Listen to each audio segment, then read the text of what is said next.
Hey guys, it's Chris at Highlight Guitars. You're watching another one of my YouTube guitar building videos. If you're new to my channel, welcome. I hope that by the end of this video, I'll have earned the honor and privilege of your subscription. So what I'm going to be covering in today's video is I'm finally going to begin the process of level sanding and buffing the 6-string multi-scale fan fret guitar that I've been working on. Now in the past, when I've talked about this sort of work, I've always recommended the use of a dry sanding technique. And this is something that goes back a number of years when I first switched from using solvent-based clear coats to using water-based clear coats. The problem is it's difficult to level sand a water-based clear coat with wet sanding technique if you haven't allowed that clear coat to fully cure. You have to let it sit for several weeks to fully cure before you can start using a wet sanding technique, because if you try to wet sand too soon after applying it, you run the risk of softening that clear coat finish. But as long as you've allowed enough time to pass, it should cure to where you can wet sand without the risk of softening the finish. As a result, I switched over to using a dry sanding technique because that would allow me to start level sanding literally within days of applying the water-based clear coat. However, as many of you have mentioned, whenever I talk about this technique, I always get a lot of comments from viewers who are somewhat put off by the cost of the dry sanding abrasives that I typically recommend for doing this sort of work. And the product that I've always been using is these Super Acelix sanding abrasives. These are, in my opinion, the highest quality sanding abrasives there are on the market. And I use those strictly for dry sanding. They work extremely well for the process. You can start out with like a 600 grit and progress all the way up to 3000 grit. And the result is an amazing surface quality that you can buff out to a mirror-like high gloss shine. But like I said, those products are really, really expensive. And a lot of folks just don't want to sink that kind of money into sanding abrasives, especially if they're only going to be making one guitar. So for this video, I thought I would go ahead and take a step back to the way things were in the old days when I was using a wet sanding technique. Now, the Super Acelix products that I used for dry sanding are sold by a company called Eagle Abrasives. I also use Eagle Abrasives wet dry sandpaper. However, this is much cheaper than the Super Acelix. So I'm going to be using that to level sand the body and prepare it for buffing. Now, I will start with a P1500 grit sandpaper, and I should be able to level the surface using that. I always like to start with the finest grit that I think I can get away with. And then if necessary, if I find any areas that are not leveling out the way I would like them to, I can always step back to like a 1200, 1000 or 800 or even 600 grit. But I try to start out with the 1500 grit because I usually can get it level with that grit of sandpaper.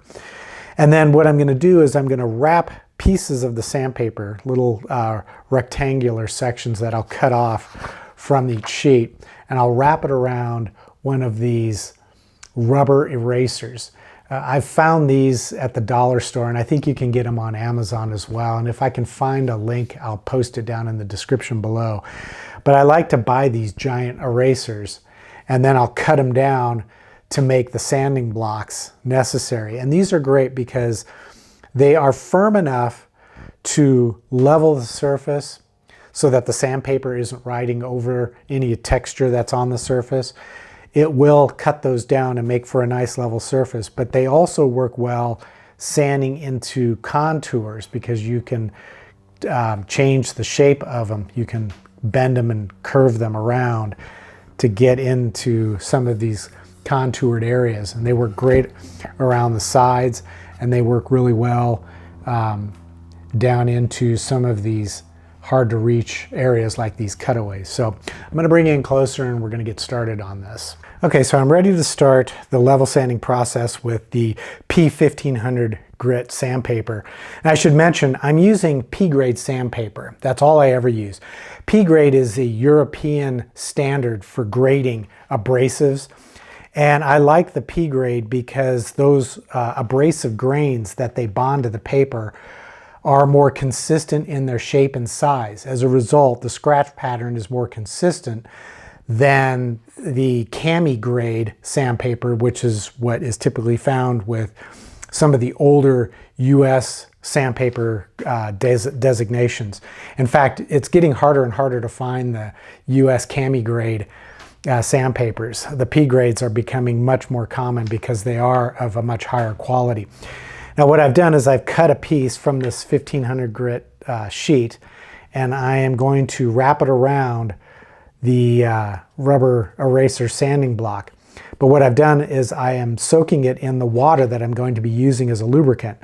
Now this is water with a single drop of liquid dishwashing detergent. And I add that drop to make the water a little bit slipperier. It breaks the surface tension of the water so it actually functions more efficiently as a lubricant for wet sanding. And I've soaked the paper for about 30 minutes in the water. I think it's a good idea to pre-soak the paper, although in truth I've never really noticed a big difference if you don't pre-soak it, but I go ahead and do it anyways because it certainly doesn't hurt. And I'm a real stickler for making sure that I eliminate any possibility of leaving fine scratches on the surface, and I think that pre-soaking it may help to do that. But what I'm going to do is I'm going to sand in sections. So I've divided this top into quadrants. I've got 4 sections, and I'll start down here and do the lower quadrants, and then I'll do the upper quadrants. Then I'll do these bevels, then I'll do the sides, the back, and so forth. But it's just easier to work in smaller sections. You have more control. Now when I sand using a circular sanding stroke. Some folks will say you should sand straight back and forth following the grain. The problem with that is I find that when you're sanding back and forth, your pressure varies throughout the stroke. It starts out with more force, then it gets lighter, and then as you stop, you apply more force. And then as you go back, the same thing. It gets lighter in the center, and then there's more force at the end. As a result, you get an inconsistent scratch pattern. But if you're sanding in a circular pattern, it's going to produce a more consistent scratch pattern.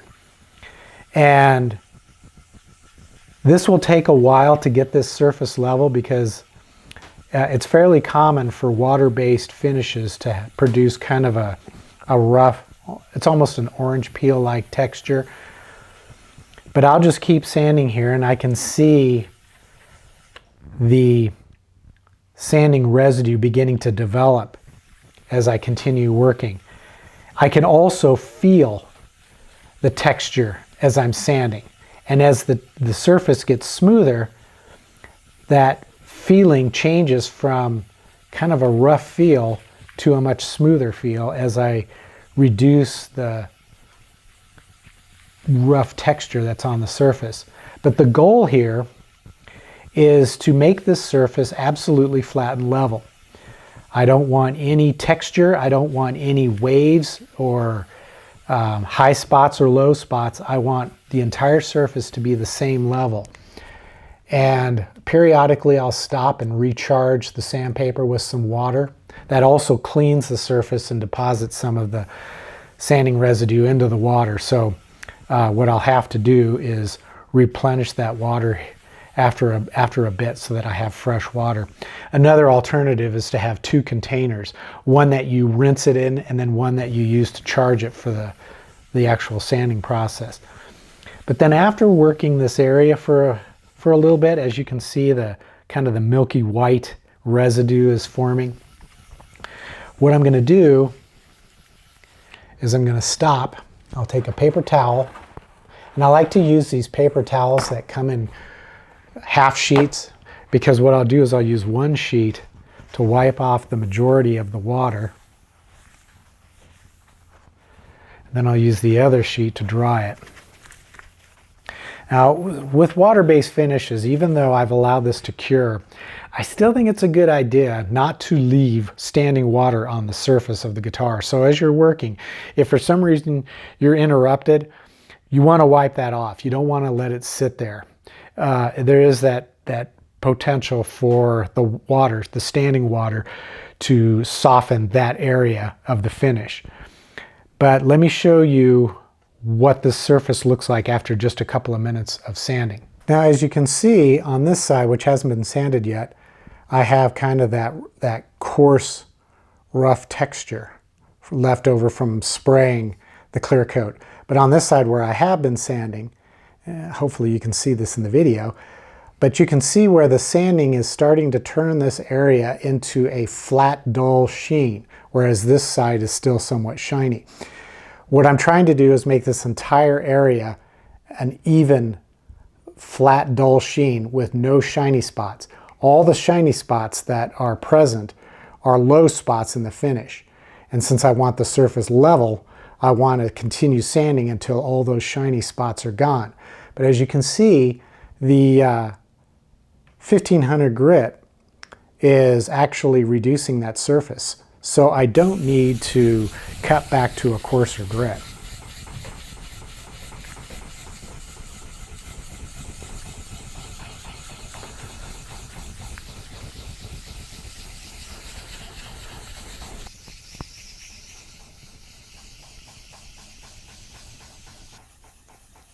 Now, as I'm sanding, you're probably wondering, how do I tackle these sharp edges where a flat surface meets an angled surface? It's very easy, if you're not careful, to sand through into the underlying wood. So what I try to do, more often than not, is to sand so that my hand, which is applying the downward force, is over the body. So I will sand over that edge with my hand over the body like this. And you have to really pay attention because it's easy to forget this. But I try to sand with my hand over the body and not with my hand over the edge.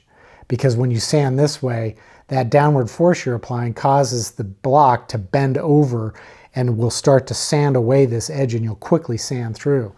But if you sand with your hand over the body and the block extending out over the edge, that isn't likely going to happen. And then once I have completely finished all the level sanding, I'll have just this one little thin strip all the way over this edge. And that'll be on this edge as well, around the point, everything. And I can go back and very gently sand that by hand after I'm done with the majority of the level sanding, just so I can get those edges smooth like the rest of the body. Now, another thing that's important to remember is this is water, and water causes wood to swell. Now, I have thoroughly sealed this guitar, including down into these holes. But if you haven't sealed inside of holes like these, the wet sanding will cause the water to absorb into the wood and cause the wood to swell around those holes. So you want to make sure the inside of those holes have all been sealed prior to wet sanding.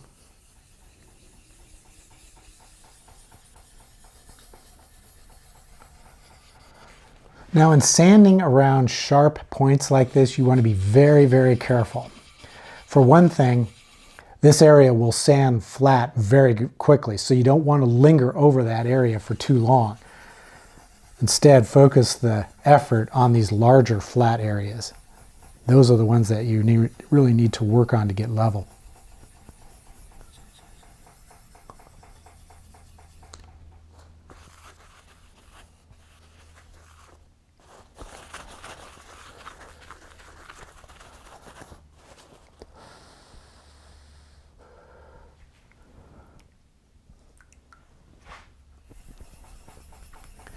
Okay, you'll notice that I have switched to a wooden sanding block, and the reason for that is because The texture on the flat surfaces of this body, that being the top and the back, it has too much texture, and I can't flatten it with a rubber sanding block because the rubber sanding block is too spongy. So the sandpaper ends up conforming to that rough texture, and it doesn't flatten it out. But by using a hard block, which won't conform to that texture, I can remove it much more quickly. So that's how I will continue with the level sanding. I'll use this hard wooden block. Now for these contour areas, the texture isn't as pronounced on these edges and these surfaces.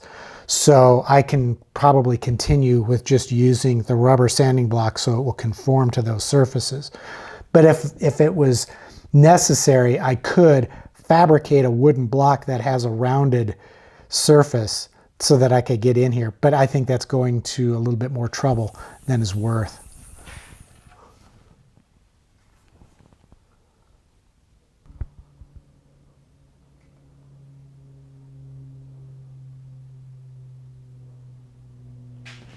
Okay, so while I was sanding this beveled edge here, ran into a little bit of a problem. As it turns out, the 1500 grit that I've been using is not really aggressive enough to level this surface. It turns out the texture is a little bit more than I thought. And now I was able to get it level, but just in this small section here. If I was to try to do the entire bevel, and there's a bevel on both the top as well as the back, I'd be here for a long time.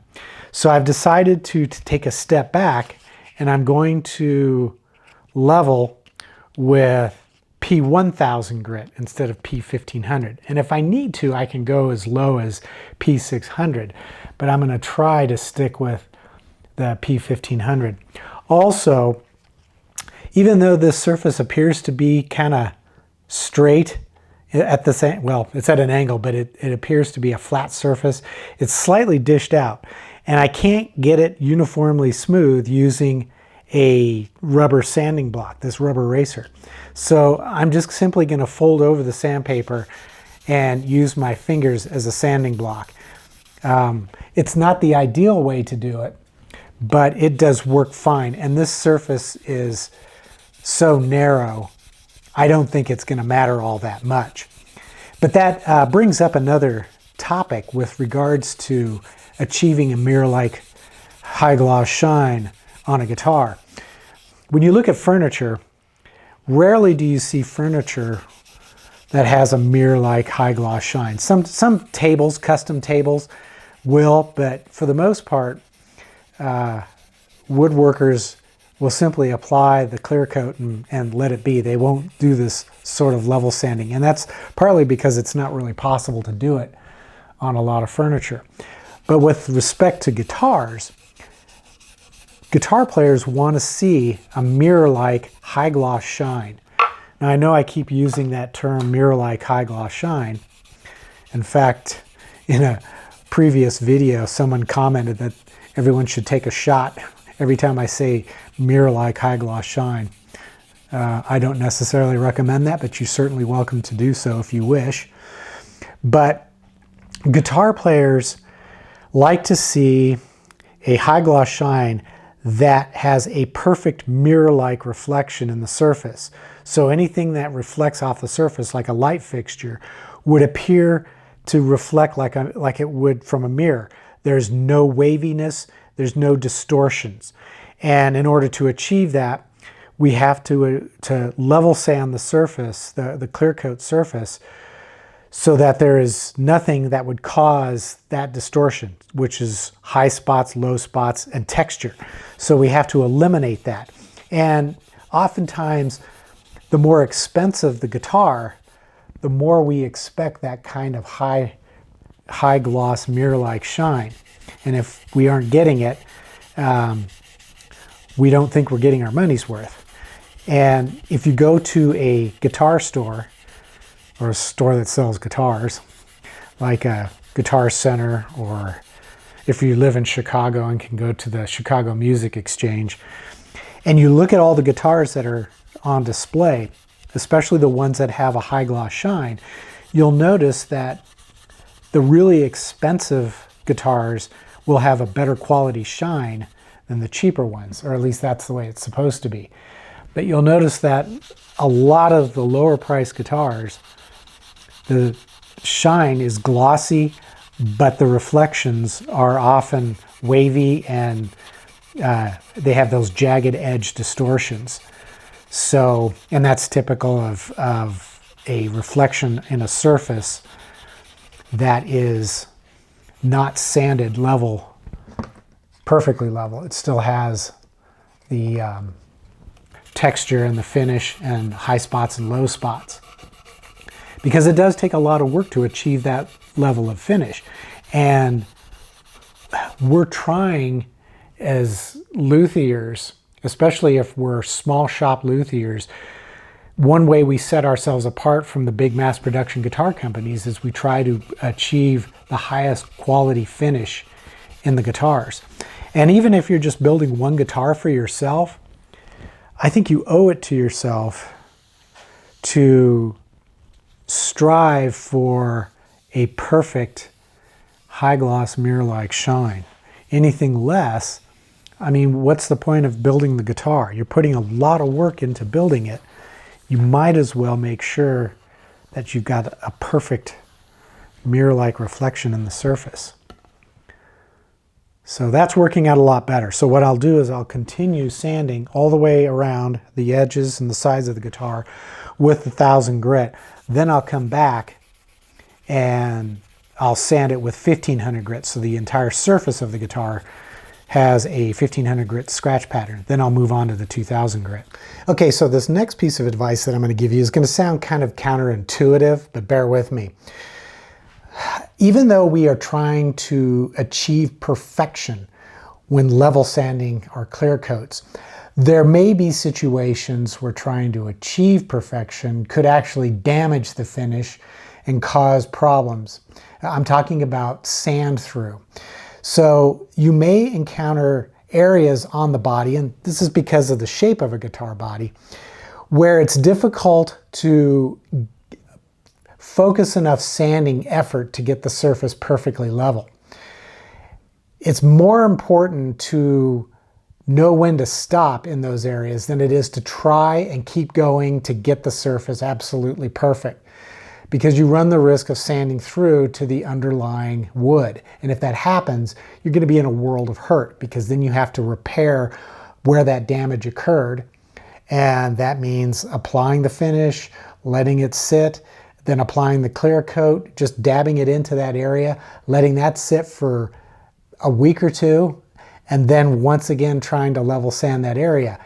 And it's a lot of work. And so I think it's much better to make the decision that, okay, I'm not going to get this area perfectly level, but I'm going to come close, but I'm going to stop so that I don't run the risk of sanding through the finish and ruining it. So don't be too obsessed with achieving perfection everywhere. In fact, when you look at the guitar before you even start level sanding it, you can make some decisions about where you're going to focus your efforts and where you're going to let it maybe slide a little bit. And you can sort of triage your clear coat finish and decide, okay, the top is the most important because it's what everybody sees, and I'm going to make sure that that's absolutely perfect. But maybe inside these cutaways, maybe I'm not going to make it so perfect. It's not going to matter. You're probably never going to notice anyways. But if you sand through and damage that underlying wood, then you're going to know what it means to really struggle with getting a perfect clear coat finish. So know what's important and know what's not.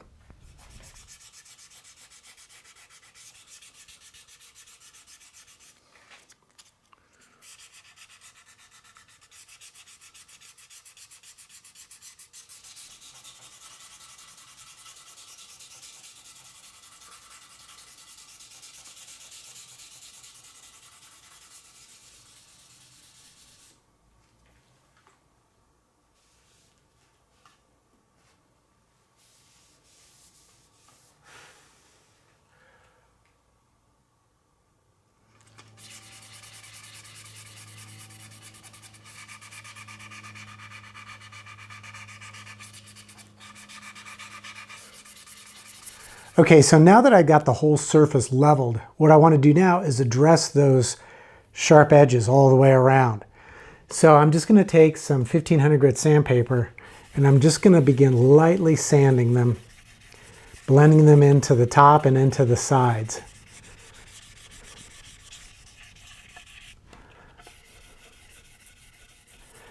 I'm not looking to get too aggressive here.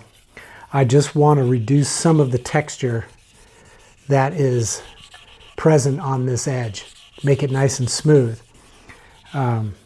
This little strip that goes around the edge is pretty narrow, so it's really not going to present itself very well. You're not going to have an easy time seeing it anyways, so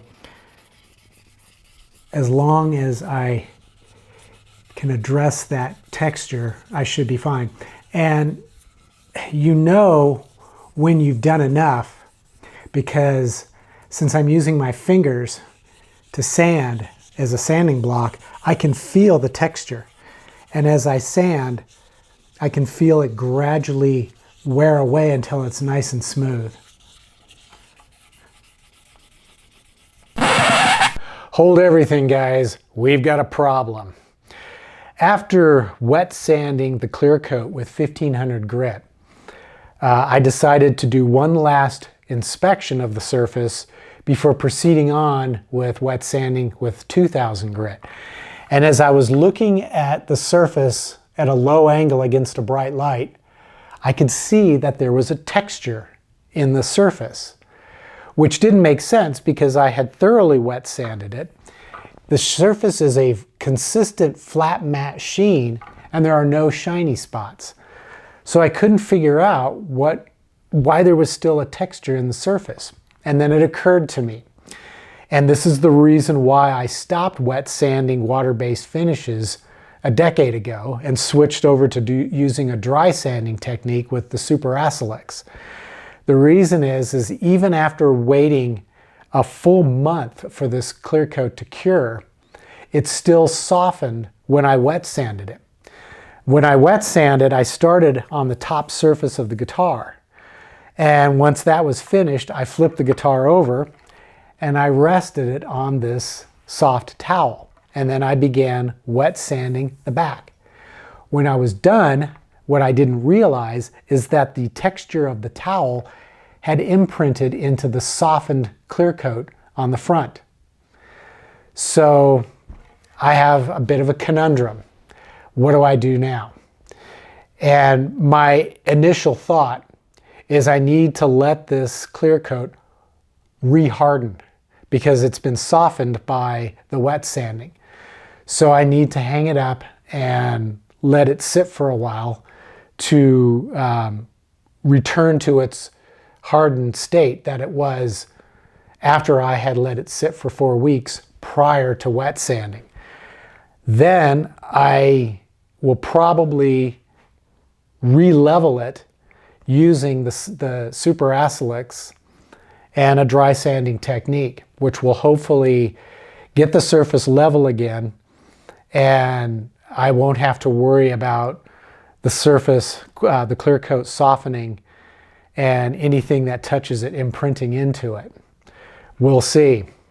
That means I'm going to have to let it sit. Probably, I'm going to let it sit at least a few days. And then I'll try it again and see what happens. And I'll talk about that in the next video. For now, though, this video has gotten kind of long, and I have to apologize. I made you sit through watching me wet sand this whole thing, and it was all for naught. But like so many things with guitar building, especially when you're using new finishing products, there is a learning curve that we all have to go through. And the sad thing is, I went through that learning curve 10 years ago, but I had forgotten why you can't level sand with a wet sanding technique on a water-based clear coat finish. I really think the only way to go is with a dry sanding technique. But we'll see where this goes in the next episode. And until then, I hope that you enjoyed this video.